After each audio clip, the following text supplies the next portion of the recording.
지난주에 행복여행 다시 우리가 이렇게 재개를 하고 오늘 이제 다시 시작하는 두 번째, 전체적으로 16번째가 됐네요.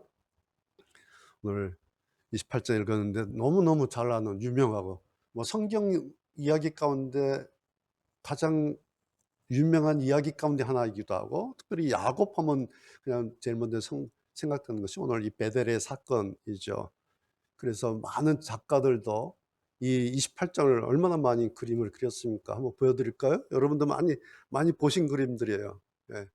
제목이 다 야곱의 사다리예요. 야곱의 사다리 보이시죠? 예, 그 다음, 예, 예, 여러 작가들이 그렸는데 다 오늘 28장을 그린 그림입니다. 여러분 뭐 보셨던 그림 많을 거예요. 예, 그 다음, 예, 이것도 야곱의 사다리고요. 이것도 야곱의 사다리고, 이것도 그렇고요. 작가들마다 자기의 특징을 가지고 다 이렇게 그리죠. 예, 요거 아마 샤가를 같기도 한데요. 예, 이렇게도 그리고요. 예, 또 이런 그림도 있습니다. 이건 우리 신미선 작가님의 그림인데 앞에 끝까지는 제목이 야곱의 사다리예요. 다 제가 찾아보니까 전부 야곱의 사다리야. 근데 요 그림만 야곱의 꿈이에요. 근데 28장을 그린 거예요. 자, 그런데 여러분, 작가들이 자기 작품을 그려놓고 제목을 붙였는데 야곱의 사다리 앞에 거 좀 보세요. 하나만. 예, 보세요. 야곱의 사다리예요. 이게 다 똑같은 제목을 붙여요. 맞아요? 이 제목이 맞냐고요. 사다리의 주인이 야곱이에요? 이렇게 되는 거예요. 야곱의 사다리 하면 그냥 사다리의 주인이 야곱이란 얘기예요. 야곱이에요? 아니에요. 사다리 주인은 하나님이에요. 13절. 그러니까 저는 작가들이 성경을 잘 안 읽는 것 같아. 읽어도 꼼꼼하게 안 읽는 것 같아. 그냥 뭐랄까 선행학습? 그냥 이렇게 그냥 들은 거예요. 그냥. 그래서 다른 사람이 야곱이 사다리 하니까 그 다음부터는 전부 야곱이 사다리야. 13절 보시면 여호와께서 사다리 위에서 계신 모습을 보았다는 거예요. 그러니까 28장의 포인트는 사다리가 아니에요. 그 사다리 위에 계신 하나님이에요. 하나님과 야곱과의 만남의 꿈속에서. 근데 야곱의 사다리라 이렇게 붙였네. 여하튼 그런데 심유선 작가의 그 마지막 글이 한번 볼까요? 예, 여기 야곱의 꿈이에요. 그래서 제가 이렇게 그림을 계속 들여보다가 어느 날 사람이 보이는 거예요. 그래서 물어봤어요. 여보, 이 사람을 그렸냐고, 야곱을 그렸냐고 그랬더니 아니래요. 그래서 내가 볼 때는 야곱이 있는데, 그래서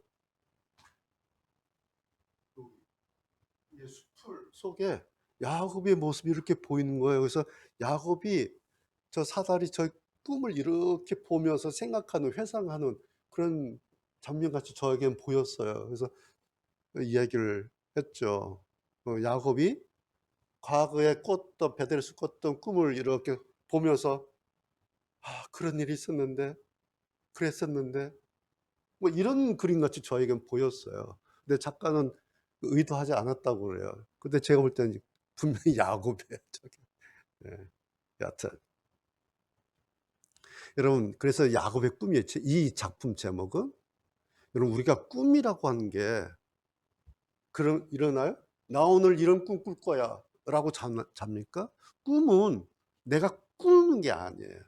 이건 꾸어지는 거죠. 이건 수동적인 거예요. 그렇죠? 우리 의지와 관계가 없어요. 오늘 28장 꿈이 이런 거예요. 야곱이 오늘 자면서 오늘 자면서 사다리 꿈꿔야지, 천사 꿈꿔야지, 하나님 꿈꿔야지. 지금 잠에 골아 떨어진 거예요. 야곱이 꾼 거예요. 오늘 28장의 핵심이 사다리가 아니에요. 야곱이 꾼 꿈이에요. 꿈.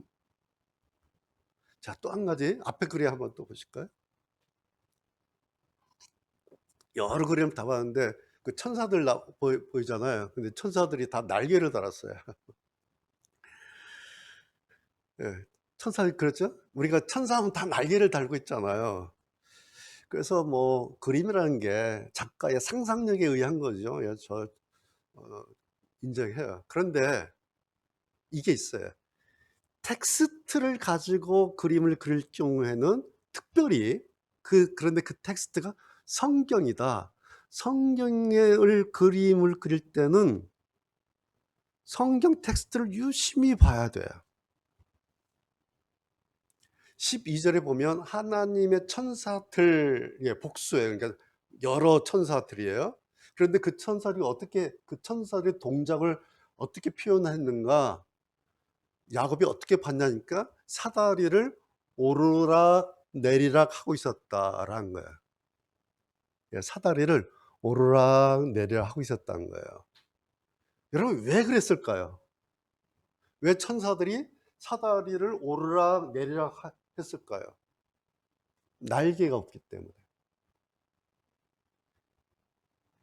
예, 날개가 없으니까 날개가 없을 때는 오르락 내리락 붙잡고 오르락 내리는 거예요. 날개가 있으면 어떻게 해요?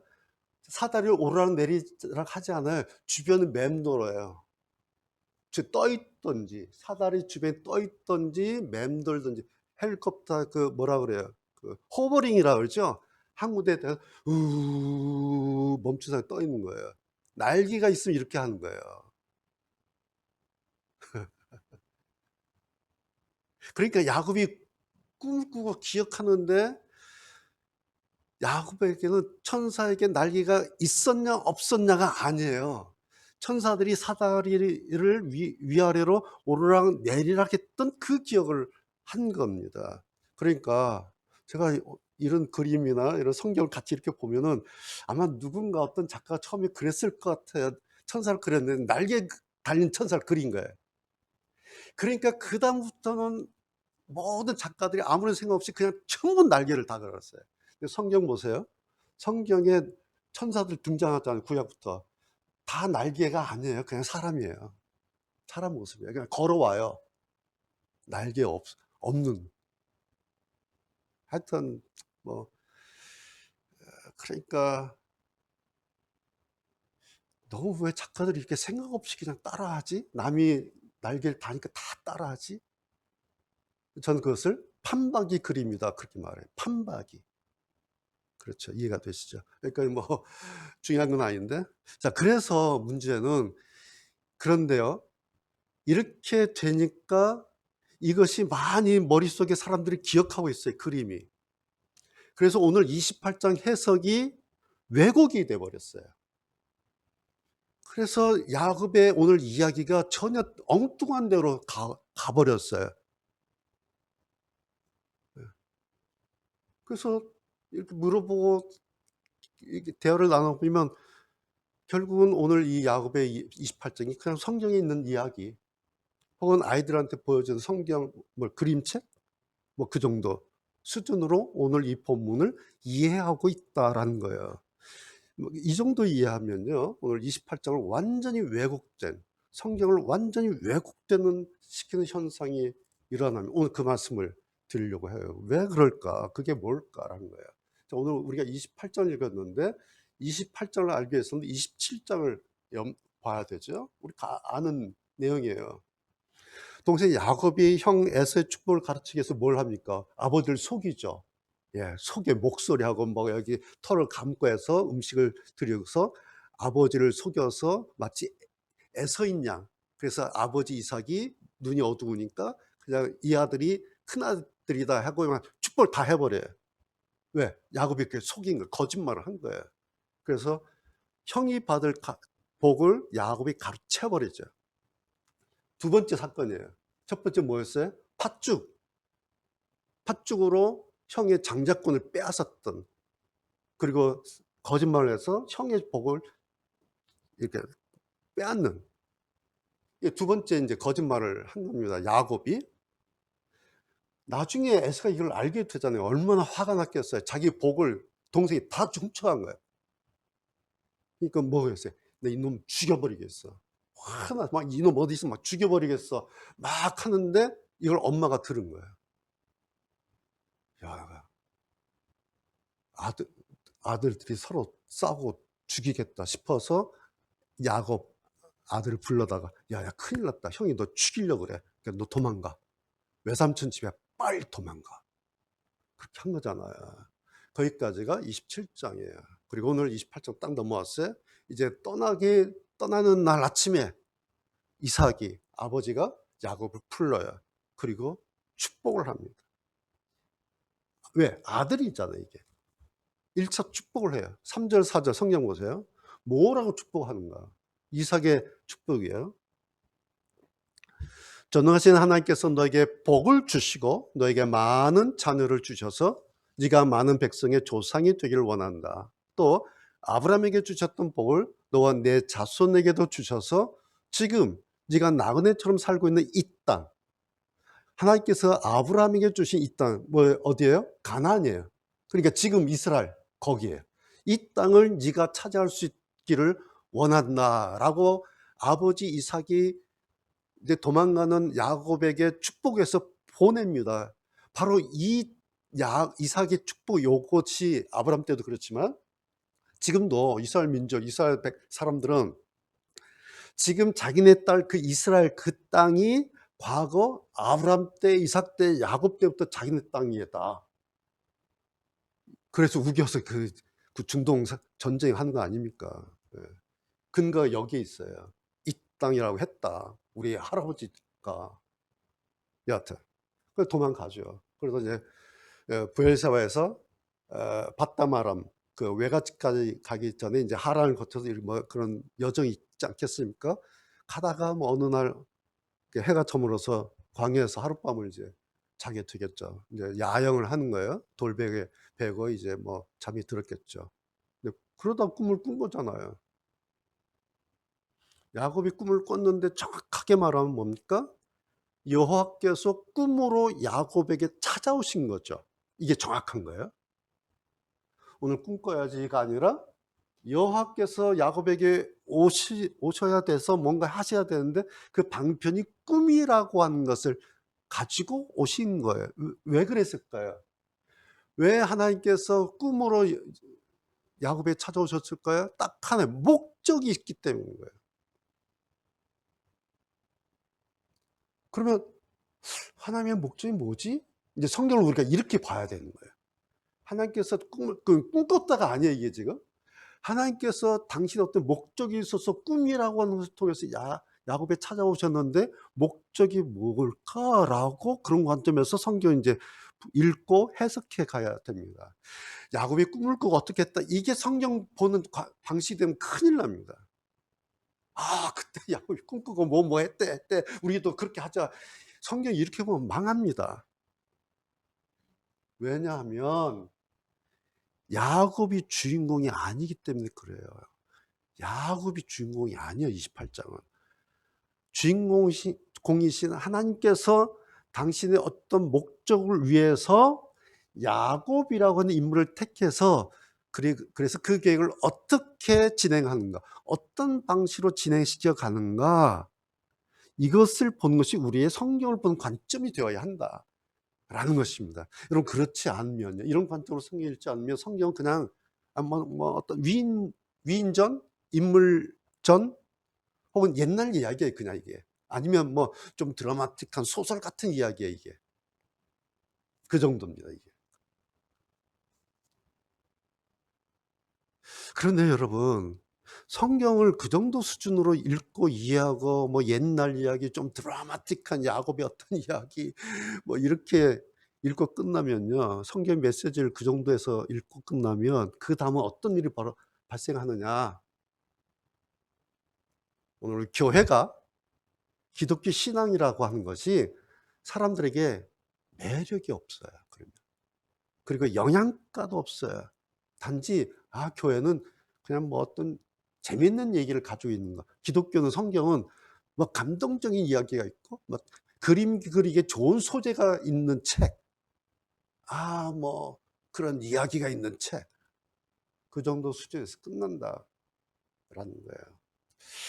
자, 오늘 이날 밤의 해석이 왜 문제인가라는 거예요. 여러분, 자, 다시 꿈 내용이 뭐냐라는 거예요. 하나님께서 야곱에게 특별히 오신 거죠. 자, 이거는 이제 구약 시대는 이것을 신의 현현이라고 하죠. 직접 나타나세요. 직접 말씀을 다이렉트로 하세요.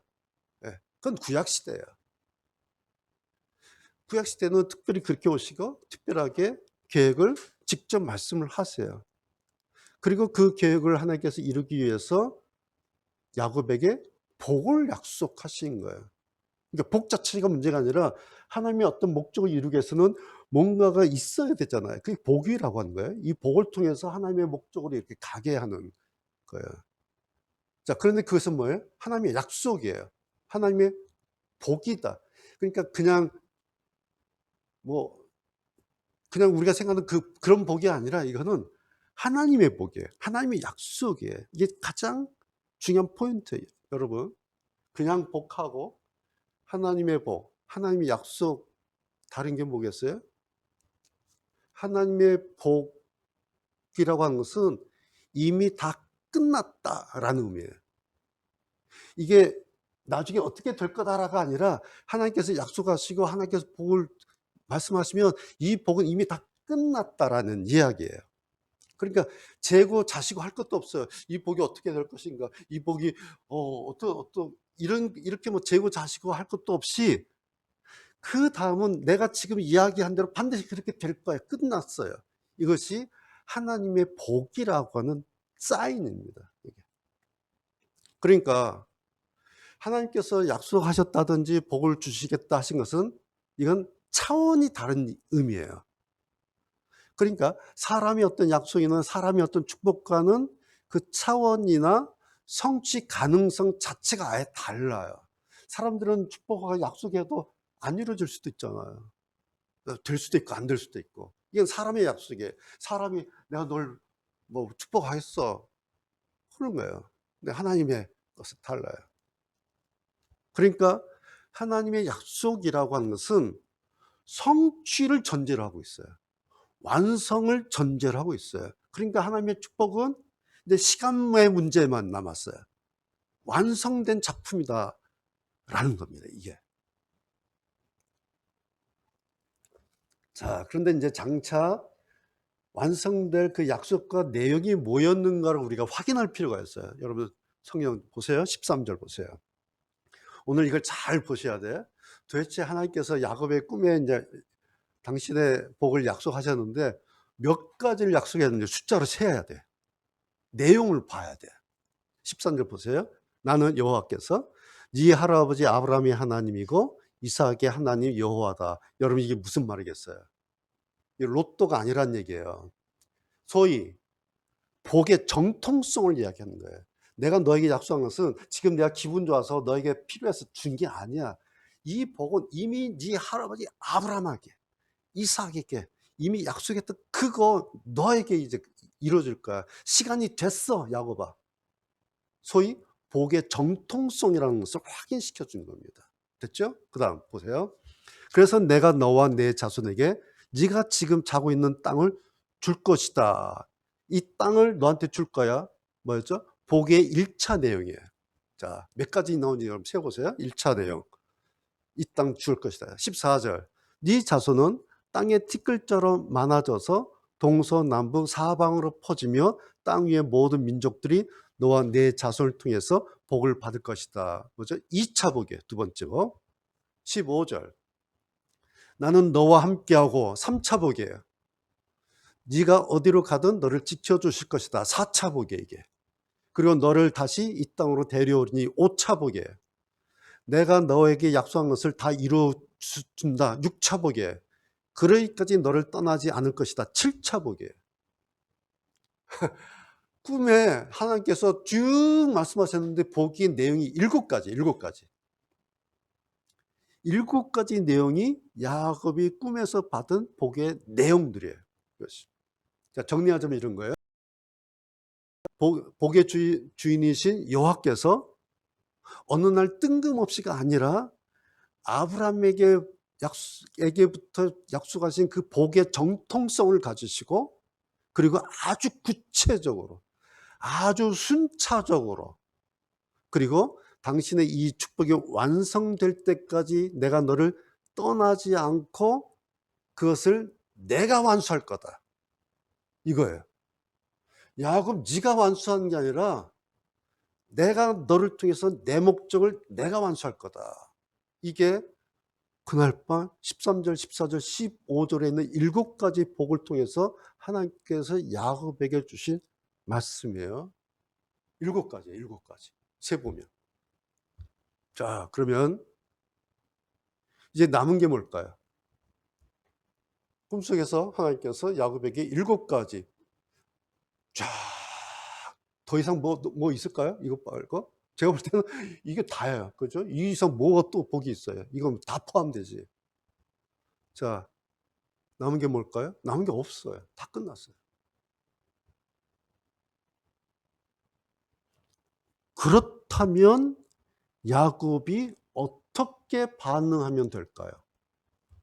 하나님께서 완벽하게 순차적으로 구체적으로 7가지 복 내용을 약속하시고 이거 이루어질 거야 라고 하셨다면 꿈에서 한 다음에 야곱이 어떤 반응을 해야 될까요? 뭐죠? 뭘까요? 딱 하나예요. 아멘. 아멘하고 발 뻗고 자는 거예요. 아멘하고 그냥 발 뻗고 자는 거예요. 왜요? 지금 야곱이 얼마나 피곤합니까? 형한테 쫓겨서 죽을 듯이 도망쳐온 거예요. 사막에 물을 어떻게 마셨는지 뭘 먹었는지 모르겠어요. 얼마나 고단했겠어요. 낯선 땅 간 거예요. 지금 얼마나 긴장하고 얼마나 스트레스가 많고 뻗어 자는 거예요. 그러다 기가 막힌 꿈꾸고 잠깐 깬 거예요. 그런데 이게 내용이 이런 거예요. 그러면 뭐예요? 아멘하고 밟고 자는 겁니다.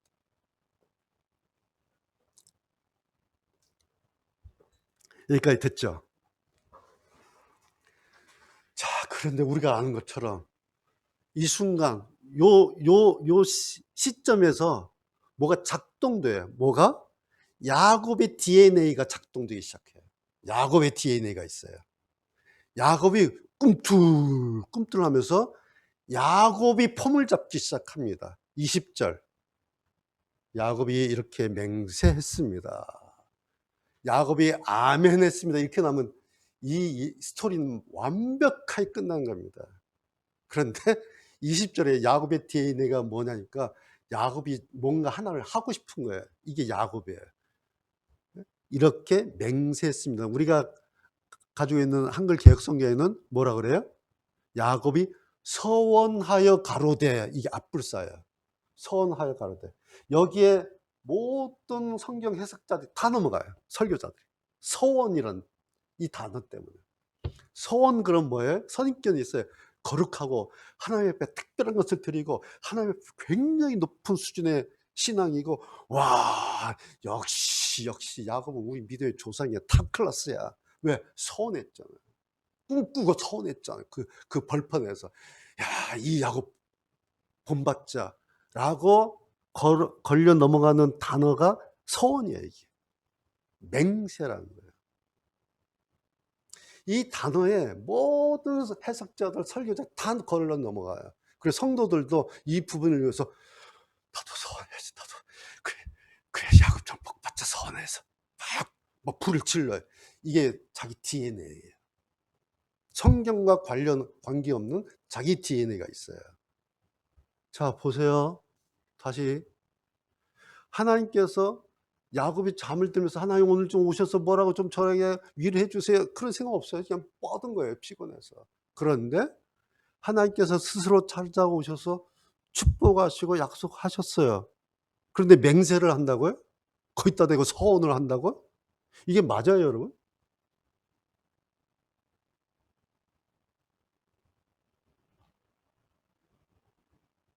하나님께서 이렇게 말씀하시고 야곱이 막 일어서 막 맹세합니다. 서원합니다. 이걸 기대하셨을까요? 뭐 하나님께서 야곱 깨워서 뭐 밀당하는 거예요, 지금? 나는 이렇게 볼 때 복을 줄 테니까 넌 서원해. 뭐 밀당하는 겁니까? 이거 하나님께서 기대하셨을까요? 여러분, 이 장면이 그렇게 보이나요? 저는 이게 불가사의, 이 장면이 그렇게 보이나? 하나님하고 야곱 밀당하는, 하나님이 복 주시고 야곱을 서운하고 막 둘이서 왔다 갔다 막 뭐 이런 장면을 보이나, 이 장면이? 만약 이 장면이 그렇게 보인다면 지금의 야곱 수준이에요, 이게. 지금의 야곱이라는 게 있어요. 자, 지금의 야곱이라는 게 뭐냐? 자, 우리가 야곱 잘 알잖아요. 야곱 어떤 사람이에요? 태생적으로 야곱은 자기 앞에 누가 있으면 못 견디는 사람이에요. 뱃속에 있을 때부터. 그래서 뱃속에서부터 엄마하고 싸우는 거예요. 앞자리 차지하려고. 쌍둥이가 계속 싸워요. 근데 나가는데 한 발 늦었어. 그러니까 형이 먼저 나간 거야. 그러니까 야곱이 깜짝 놀랄 거. 그 태하잖아 이게. 형 발꿈치 잡고 나오는 거예요. 이게 야곱이에요. 자기 앞에 누가 있으면 견디질 못하는 거예요, 이 사람이. 이게 야곱의 DNA예요. 태어났네? 보니까 자기가 둘째, 같은 쌍둥이인데 억울해 죽는 거예요. 호시탐탐 노렸던 게 뭐예요? 팥죽 한 그릇에 장작금 뺏는 거예요. 아버지 이삭을 속여서라도 형의 축복을 가르쳐버리는 거예요. 이게 야곱이라는 사람이고, 이게 베델 그 벌판에 있는 그날 밤에 지금의 야곱이에요. 저는 성경을 왜 사람들이 이렇게 순차적으로 읽지 않고 통으로 어떨 때 읽는데 이게 좋은 방법인데 굉장히 위험한 방법이기도 하고 오류가 날 수 있는 방법이에요. 자, 보세요. 이 지금의 야곱은 그냥 28장의 야곱이에요. 이 28장의 야곱이 깨진 사건이 있어요. 언제 기억나시죠? 언제죠? 20년 후예요. 외삼촌 집에서 20년 다 지나고 고향 땅 올 때 야곱이 어디 들려요? 야복강에 와요. 거기서 씨름하죠. 그래서 깨져요. 여호와의 사자, 뭐 천사, 하나님과 씨름하는 거예요. 그래서 막 그때 하나님께서 묻죠. 너 누구야? 라고 물어요. 네 이름 뭐냐? 라고 물어요. 20년 만에. 그때 야곱이 뭐예요? 예, 저 야곱인데? 이런 거예요. 근데 야곱이 깜짝 놀랐어요. 자기 이름을 말하면서. 야곱인데요? 근데 야곱의 뜻이 뭐냐니까 속이는 자야. 이런 뜻이에요. 남을 밀어내는 자. 이런 뜻이에요. 발목을 잡는 자. 교묘히 남을 제치는 자. 이게 야곱의 뜻이에요. 이걸 20년 동안 자기 이름에 정체성 잊고 살았어요. 지금까지. 그 나이가 될 때까지. 그러다가 야복강에서 환도뼈 부러지고 네 이름 너 누구야? 라고 물으셨을 때 야곱이여 말하면서 깜짝 놀란 거야. 내가 이런 놈이구나. 깨닫고 나니까 하나님께서 됐어. 너 알았지? 야곱 네가 누군지 알았지? 됐어. 알았으니까 너 이제 이스라엘이라 불러. 이렇게 된 거예요. 거기에요. 그 사건이에요. 그러니까 28장 오늘 우리가 읽은 28장이 베델의 야곱하고 20년 후 32장 야복강의 야곱은 전혀 다른 야곱이에요. 이 야곱이.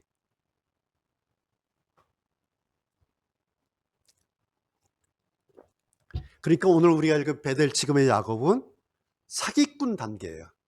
속이는 자 단계에 있던 사람이에요. 이 사람은 28장의 야곱은 믿음의 조상의 모습이 아니에요. 이 사람은 사실은 지금 어디 가고 있어요? 훈련소 가고 있어요. 20년 연단 받기 위해서. 1년선 뺑뺑이 돌기 위해서 지금 훈련사가 가고 있는 그 도중에 있는 거예요. 그런데 이런 사람이 막 맹세를 하여 막 서원을 해요. 이게 뭐겠어요? 속이는 거예요, 이게. 아시겠어요? 수준도 안 되는 사람이 맹세하는 건 맹세가 아니고 서원이 아니에요. 이건 속이는 겁니다.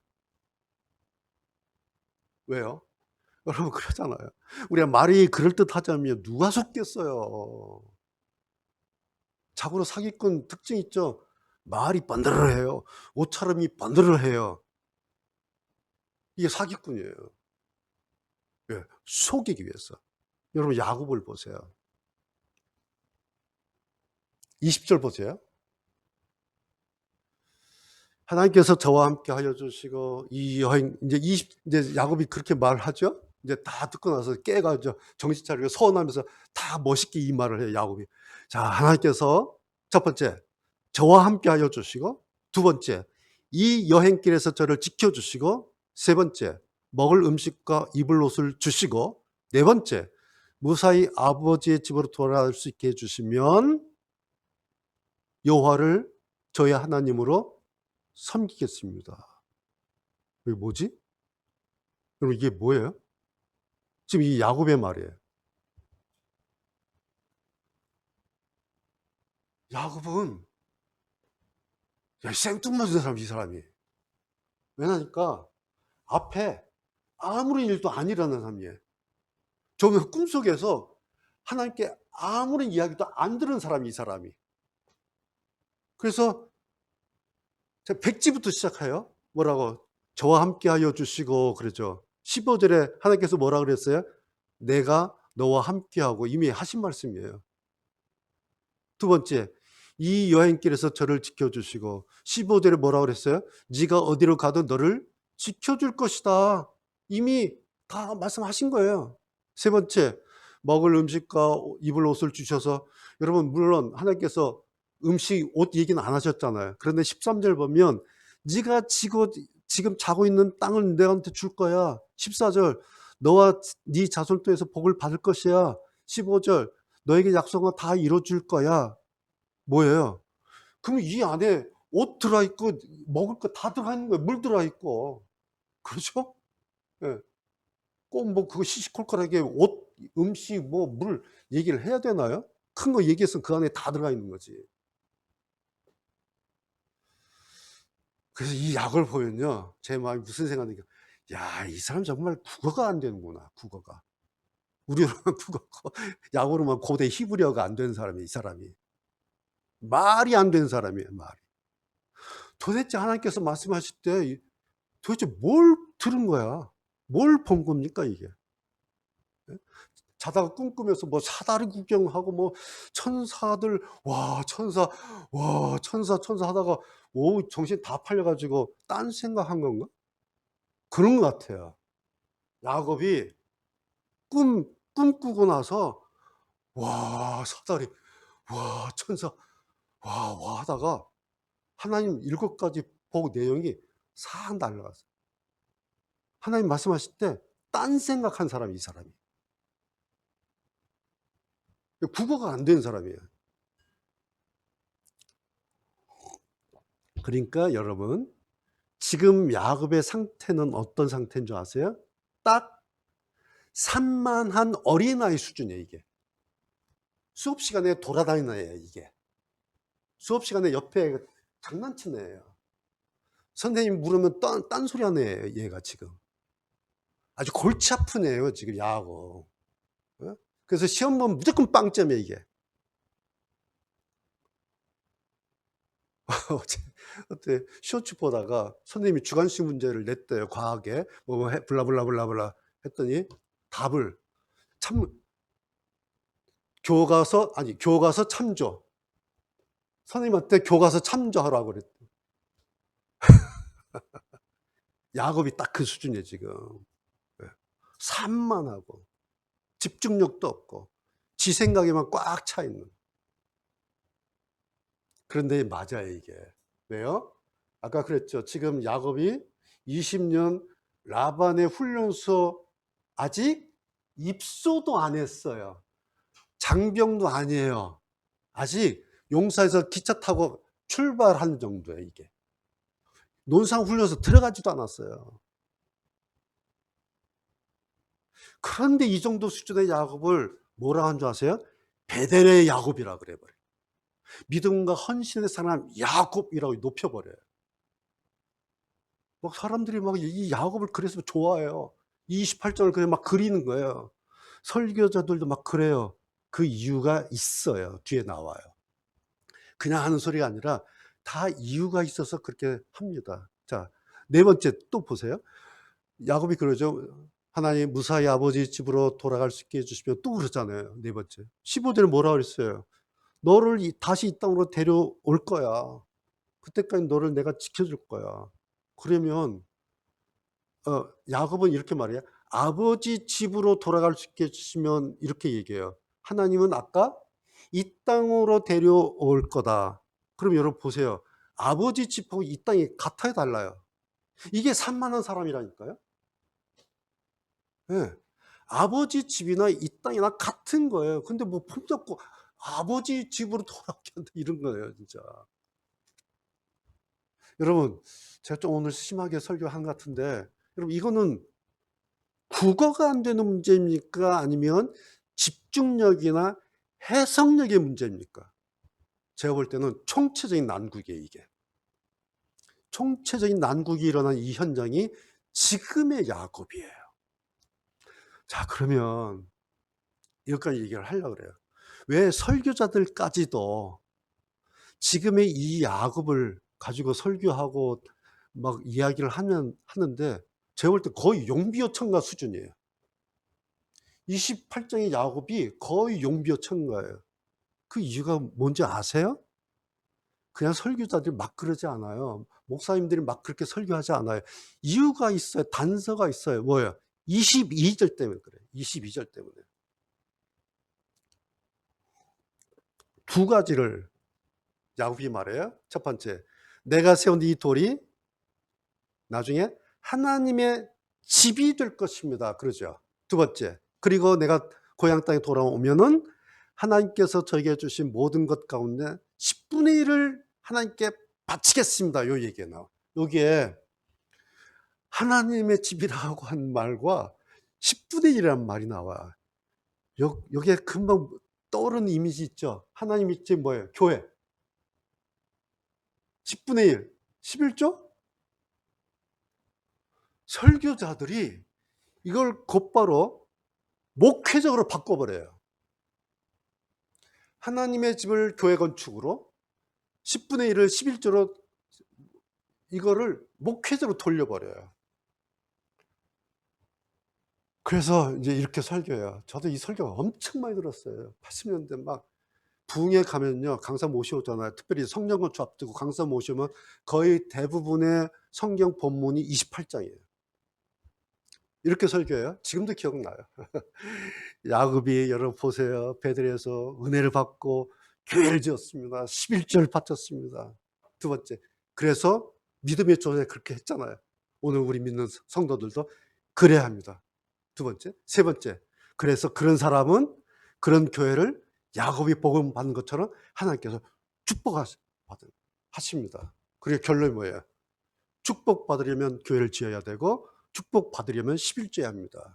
그러면 아멘하고 이제 집문서 갖다 맡기고 뭐 팔고 뭐 노동해서 뭐 하고 이제 해서, 그런데 그게 오늘 한국 교회가 된 거예요.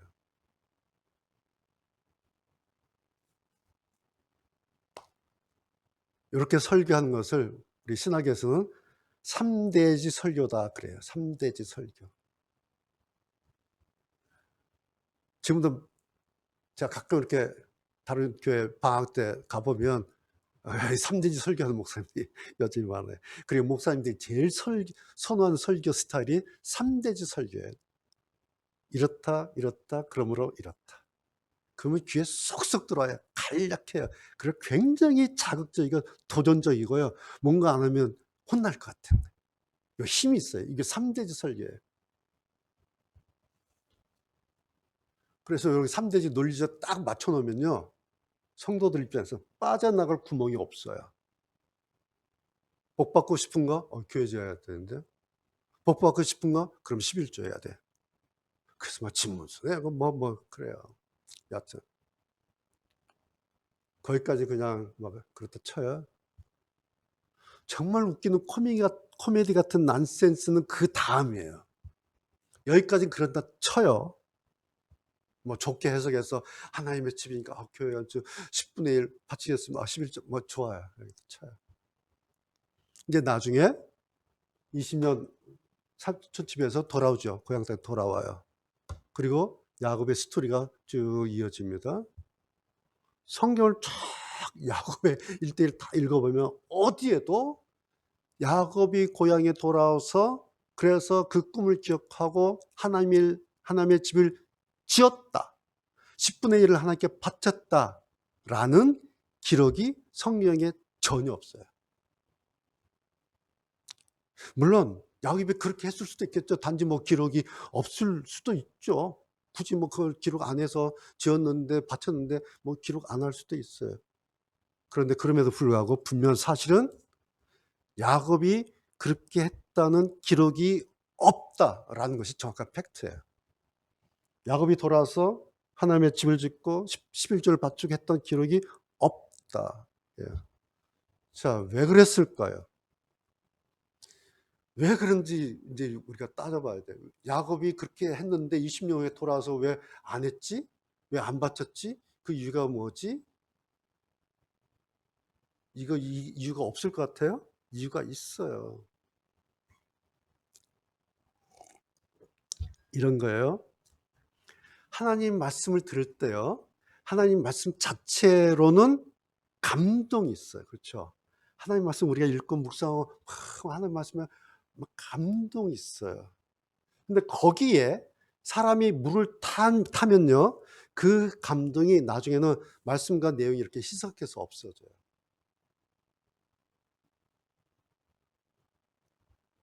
이해가 되십니까? 13절, 14절, 15절에 하나님께서 야곱에게 주셨던 그 약속과 축복은 우리가 읽어도 얼마나 감동적이고 와 좋았겠다. 와 지금도 감동적이에요. 그러니 야곱 당사자인 자기에게는 이건 잊을 수 없는 사건이에요. 그렇죠? 그렇죠? 예, 우리도 지금도 읽어봐도 감동인데 야곱이 꿈 깨고 막 가슴이 벌렁벌렁 했을 거예요. 너무너무 감동적이에요. 그런데 여기에 야곱이 자기 물을 타버린 거예요. 주저리 둘이 설매만 해. 뭐라고? 저와 함께하여 주시고 이 여행길에서 저를 지켜 주시고 먹을 것 음식과 옷을 주셔서 무사히 아버지의 집으로 돌아갈 수 있게 해 주시면 그러면 그때 당신을 내 하나님으로 인정할게요.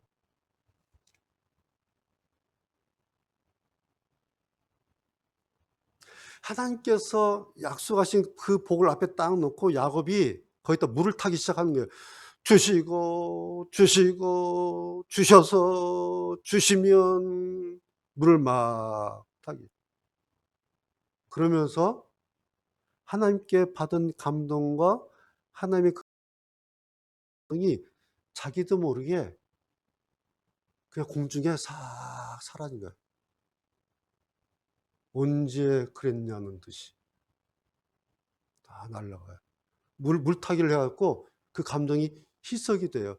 주시면 주시고 해 주시면 어떻게 하시면 이렇게 하시고 저렇게 하시고 저렇게 하시고. 오늘 제 설교 제목 보셨어요? 복을 앞에 두고도 말이 기네. 예. 야곱 보면 말이 길어 지금. 물론 오늘 성경 해석할 때 전제할 때죠. 아까 말씀드렸지만 그때와 지금 야곱의 이때와 구역이죠. 지금 우리와는 하나님께서 임하시고 말씀하시는 그 방식이 전혀 달라요. 지금은 이런 일 안 일어나요. 하나님께서 막 꿈에 뭐에 뭐 나타나서 이런 일 안 일어나요. 그럼 어떻게 하시는가?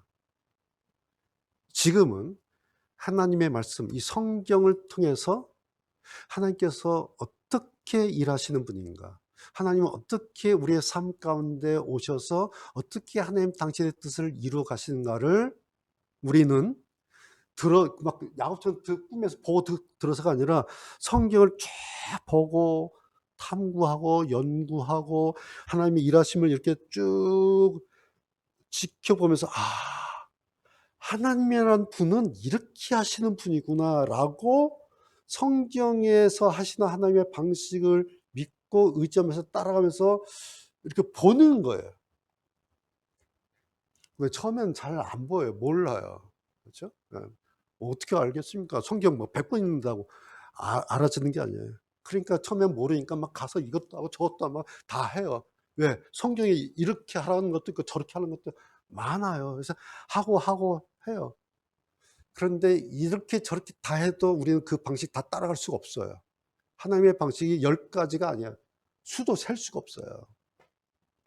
그래서 처음에는 뭐 할 수 없이 막 온통 교회 안에 머물면서 막 교회 안에서 이것도 하고 저것도 하고 뭐 이런 행사 저런 행사 이것저것 하고 일주일 내내 교회 일만 하고 막 교회 일을 최우선으로 하고 막 열심히 헌신하고 믿음을 바싹 발버둥 쳐요. 그러면 목사님들 뭐라 그래요? 아 이것이 여러분 교회 중심의 신앙입니다. 그렇게 말을 해 버려요. 그러니까 성도들은 '아 그런가 보다.' 일주일 내내 교회 안에서 이거 일하고 저희 봉사하고 이 공부하고 저 공부하고 이 예배 저 예배 참석하고 뭐 일주일 내내 교회 안에서 머물며 목사님이 교회 중심의 생활을 하니까 '아 그런가 보다.' 하고 지나가 버려요. 그런데 그거는요. 언제 하는 거냐? 성경을 잘 모를 때 그러는 겁니다. 지난주 말씀 기억나십니까? 26장 이삭이 우물을 팠잖아요. 그럼 저놈들이 와서 막 우물을 메꿔요. 막 침을 뱉어요. 그럼 어떻게 해요? 억울하지만 또 다른 애가 또 우물 파요. 그럼 또 와서 막 죽이고 공격하고 침 뱉고 막 메꿔요. 그럼 또 어떻게 또 파고 또 메꿔. 그래요. 얼마나 억울하고 얼마나 짜증나고 얼마나 화가 나겠어요. 근데 약하니까 지금 남의 땅에 와서 적의 땅에 와서 먹고 살아야 되니까 물 퍼먹어야 되니까 할 수 없이 쫓겨서 또 파고 또 파고 그러다가 르호봇을 만나잖아요. 비로소. 비로소 르호봇에 와서 그리고 골짜기 들어가서 샘을 팠는데 거기서 오아시스 샘물이 그냥 원천이 터져버린 거예요. 그랬더니 사람들이 와 쟤들 하나님과 함께하는 사람들이네. 손대지 말자. 아 쟤들 손댔다면 국물도 없겠다. 백기 들고 와서 항복하면서 화해를 하잖아요. 그때 이삭이 했던 말 기억합니까? 여호와께서. 적들도 하는 말이 내가 보니까 여호와께서 너와 함께 하시는구나. 복잡하죠. 여호와께서라. 26장 말이 길지가 않아요. 지난주 여호와께서 5글자면 끝이에요. 왜? 여러분 이 여호와께서 이 말 안에는 이 한마디 안에는 이삭과 그 족속 사람들의 그 억울함과 슬픔과 분함과 그런데 또 그렇게 갚아주시는 하나님의 그 일하심에 대한 모든 문장이 다 들어가 있어요. 여호와께서. 이 한마디면 모든 게 다 설명이 끝나버려요. 우리가 말이 짧다고 내용이 없는 게 아니죠. 그죠? 오히려 시를 보면 우리가 알 수 있어요. 얼마나 함축적입니까? 얼마나 함축적이야. 그런데 시 그 함축적인 단어 한 줄을 풀면은 교과서 한 권이 나오는 거예요. 한마디 안에 함축적으로 할 말 모든 감정이 다 들어갔어요. 그것이 여호와께서 이삭의 여호와께서. 물론 이것도 언제? 야곱의 말년이에요. 노년 때. 그러니까 생각해 보세요. 이삭도 결혼 늦어졌죠. 아이 갖는 일도 20년 늦어졌죠. 막 얼마나 별의별 일 많이 겪습니까? 억울한 일 많이 겪습니까? 그러면서 이삭도 산전수전 다 겪어요. 그러고 나서 했던 말이 여호와께서 한마디. 자, 그러면요. 보세요. 이제 학습과 관련된 문제예요. 그러면 그 아들 야곱이잖아요. 야곱이 어떻게 해야 돼요? 속성 과정을 배웠어야 돼요. 아버지를. 그렇게 하는 노년의 그 아버지, 떠나오기 전에 봤던 그 아버지, 여호와께서 했던 그 아버지를 야곱도 속성 과정으로 보고 배웠어야 돼. 그러면 야곱이 그 철없는 산만한 아이가 아니라 어떤 사람이 됩니까? 본데 있는 자식이 되는 거예요. 아버지를 속성 과정으로 배웠으면 아 우리 아버지가 저렇게 하시는구나. 짧게 딱 끊어서 핵심을 탁 찔러서 아버지께서 오케이. 그랬다면 야곱이 어떻게 했어요? 아멘 이렇게 끝나는 거예요. 도대체 야곱이 뭘 본 거예요? 아버지 밑에서 살면서 뭘 배운 거예요 야곱은? 난 이게 불가사예요. 아버지하고 같이 밥 먹고 살면서 도대체 야곱이라는 사람은 뭘 보고 뭘 배운 사람이 이 사람이. 학습이 안 된 사람이에요. 자기 아버지 이삭은 그 모든 축복을 다 받은 다음에 그냥 여호와께서 그러면 야곱도 그날 밤에 아버지가 했던 거 떠올려서 아멘 그 발벗고 잤어야 되는데 주저리 주시고 해주시고 막 주저리 다 한 다음에 더 없나? 해놓고 그러면 하나님을 내가 하나님으로 모시겠습니다. 그 다음 말이 뭐예요? 행간에 남은 말. 아니면 국물도 없습니다. 예. 사람은요 말하는 사람만 있는 게 아니라 듣는 사람도 있어요. 하는 사람은 자기 말 하지만 듣는 사람도 들어요. 듣는 쪽에서는 이렇게 들리는 거예요. 이해가 되세요? 하나님이 지금 듣잖아. 왜? 야곱이 말하니까 야곱이 말하는 거 하나님 듣고 계시는 거예요. 근데 그러면 여호와를 나의 하나님을 섬기겠습니다 해 놓고 딱 끝냈어요. 근데 그 뒷말을 하나님 들으시는 거예요. 그런데 아니면 하나님 국물도 없습니다라고 하나님이 들으시는 거예요. 여러분 어떠셨을 것 같아요, 하나님께서? 하나님이 들으시다가 뭐 이런 게 다 있어. 네, 하나님도요. 한 성격이 있어요. 들으시고요, 하나님도 뭐 이거 아직 아무 철이 없어도 뭐 이런 게 다 있나? 한 20년 걸리겠네? 아니나 다를까. 나중에 보니까 하나님의 집 공수표 이게. 10분의 1 바친다? 이것도 공수표예요. 여러분, 신앙이라고 하는 것은 긴 말로 하는 게 아닙니다. 신앙은 멋진 수사학으로 하는 게 아니에요. 신앙은 하나님과 겨루는 밀당이 아니에요. 신앙은 하나님과 내가 맞짱 뜨는 일이 아니에요. 신앙은 아주 짧게, 아주 분명하게, 그런데 아주 간절하게 탄식하면서 여호와께서 라고 하는 거고 아멘 하고 끝내는 거예요. 자, 26장과 28장 아귀가 딱 이제 이렇게 맞는 거예요. 26장에서는 여호와께서, 28장 아멘. 그럼 끝나는 거예요. 반면에 말이 길어지면 하나님 앞에서 설명이 길면 감동이 사라져요. 감동이 사라지면 남는 게 있어요. 뭘까요? 자기 숙제만 남아요. 감동이 안 사라지면 감동이 남는데, 그래서 감동 잡고 하나님께서 약속하셨지. 하나님의 약속.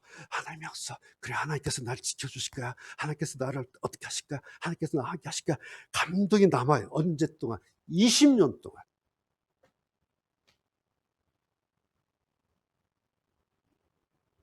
그런데 말이 길어지면 이 감동이 사라져요. 그리고 숙제만 남아요. 숙제 20년 동안 풀어야 돼. 앞으로. 여러분, 여호와께서라고 하는 이 탄식과 이 선언만큼 강력하고 효과적인 신앙의 언어는 없습니다. 그리고 아멘만큼 간결하고 확실한 믿음의 고백은 없습니다. 뭐 장난하는 거 말고 그냥 뭐 아멘 뭐 이런 장난 말고 정말 마음으로부터 아멘. 요 한마디는 가장 간결하지만 가장 확실한 믿음의 고백이에요. 그래서 결론은 신앙이라고 하는 것은 말로 하는 게 아니에요. 신앙은 하나님 앞에서의 절절함으로 하는 겁니다. 신앙은 말로 하는 게 아니에요. 신앙은 절절함으로 하는 겁니다. 기도하시겠습니다.